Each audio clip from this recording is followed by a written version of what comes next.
চতুর্থ অধিকার, আপনার স্ত্রীর দোষ খুঁজবেন না। কেউ যদি কোনো ত্রুটি দেখে তাহলে তা সংশোধনের চেষ্টা করতে হবে। এই পৃথিবীতে প্রতিটি মানুষেরই অনেক গুণ অপরাধ আছে, তার সব সময় তার সামনে থাকা মানুষটিকে অপমানিত করা উচিত নয়। এটা করা উচিত, স্ত্রীর মধ্যে অনেক গুণ আছে এবং যদি কোন ছোটখাটো খারাপ থাকে তবে তা উপেক্ষা করা উচিত। নবী সাল্লাল্লাহু আলাইহি ওয়াসাল্লাম বলেছেন, এর মধ্যে একটা মন্দ থাকলে আরেকটা ভালো আছে, দেখুন। শেখ মুসলিম।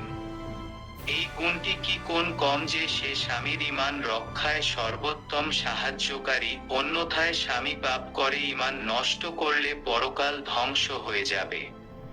সমাজে পুরুষের সম্মান বাড়ে, স্বামীর সন্তানদের লালন পালন করা কি কম পুণ্য? পঞ্চম অধিকার, একজন মানুষ যা খায় তাই খাওয়া উচিত।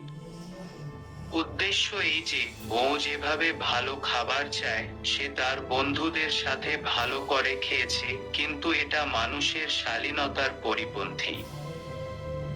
ষষ্ঠ অধিকার হলো আপনি যা পরেন তাই পরুন। এর মানে হলো যে সে তার স্ত্রীকে একই মূল্যের পোশাক পরবে যে পোশাক সে নিজে পরে।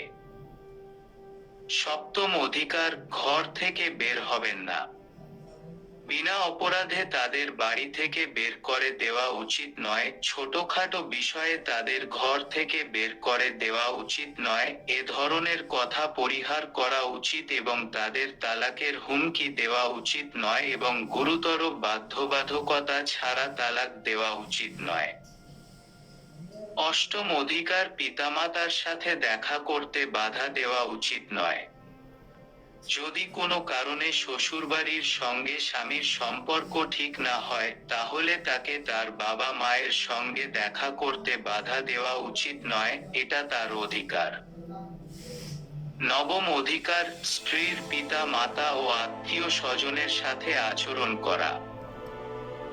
স্ত্রীর পিতা মাতা এবং আত্মীয় স্বজনের সাথে আচরণ করাও পারস্পরিক ভালোবাসা বৃদ্ধির একটি উপায়, কিন্তু সে কারণে নিজের পিতা মাতা এর অধিকারে কোনো হ্রাস ও ঘাটতি থাকা উচিত নয়।